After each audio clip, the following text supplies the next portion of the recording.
அதாவது மனிதனும் தெய்வமாகலாம் அப்படின்னு சொல்றோம். மனிதர்னா யார்?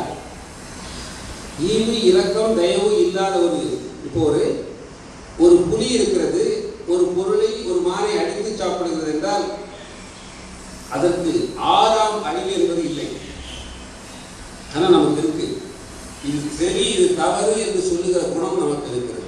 இப்படிப்பட்ட ஒரு உயர்ந்த குணத்தை மனித பிறவிக்கு மட்டும்தான் கிடைச்சது. அறிந்தறிந்து மானிடராய் பிறப்பதறிவு. அவை சொன்னாங்க இல்லையா, கூண் குருடு நீக்கி பிறத்த, அதுவும் எந்த விதமான குறையும் அங்கதீனமும் இல்லாமல் ஒரு மனிதன் பிறப்பது என்பது பிறகு. அப்படிப்பட்ட ஒரு உயர்ந்த நிலையை இறைவன் நமக்கு கொடுத்திருக்கிறார். நீங்க யோசனை பண்ணி பாருங்க, ஒரு 200 வருஷத்துக்கு முன்னாடி உங்களுடைய கொண்டு பாட்டன் தாத்தாக்கள்லாம் இருக்கிற காலத்துல அவ்வளவு கூட்டு கொடுக்கும், அவ்வளவு அமைதியாக இருந்தார்கள். அவங்க நோய் அப்படின்னா என்னன்னு தெரியாதுன்னு 70 வருஷம் ஆனாலும் அந்த ஹாஸ்பிட்டல் பக்கத்துக்கே போக மாட்டாங்க.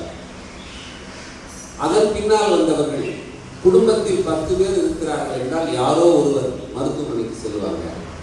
அதன் பின்னால் வந்தவர்களுக்கு குடும்பத்தில் 10 பேரில் 3 பேர் பிரச்சனை இருந்தால் குடும்ப வைத்தியம் வீட்டிலே இருக்கின்ற பொருளை கொண்டு நோயை குணப்படுத்திக் கொண்டார்கள், உணவிலே குணப்படுத்திக் கொண்டார்கள்.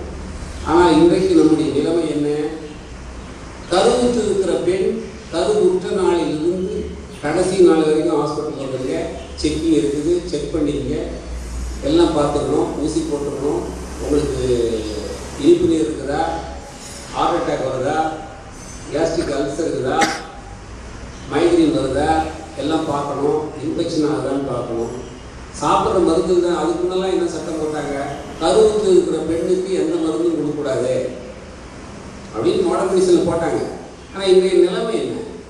எல்லாத்துக்கும் மருந்து. நடந்தால் மருந்து, தூங்கினால் மருந்து, எழுந்தால் மருந்து, கிளினிக்கல் ரிப்போர்ட்டில் நோய் இல்லை என்றால் மருந்து, வந்தால் மருந்து, வரவில்லை என்றால் மருந்து, எல்லாம் மருந்து தான். நாம் சாப்பிடுகிற உணவும் மருந்து. ஒரு அரிசிக்கு நடப்படுகின்ற அந்த நெல்லுடைய விதை மருந்திலே தோய்த்து நடப்படுகிறது. அதிலிருந்து விளக்கூடிய எல்லாமே மருந்து. அப்போ எல்லாம் காய்கறிகள் மருந்து. நாம தான் ஃப்ரெஷ்ஷாக கேட்குறோமே, அவனும் ஃப்ரெஷ்ஷாக பாதுகாப்பாக வச்சு கொடுத்துட்றான். அப்போ எல்லாமே மருந்து தான். அப்போ மனிதன் மனிதனாக இல்லை, அவன் கூட மருந்து மனிதனாகி இருக்கான். புதுசாக ஒரு பேர் இருக்கிறான்னு பார்க்கலாம், மருந்து மனிதன். ஒரு காலத்தில் இவன் இரும்பு மனிதன், இன்னைக்கு மருந்து மனிதன்.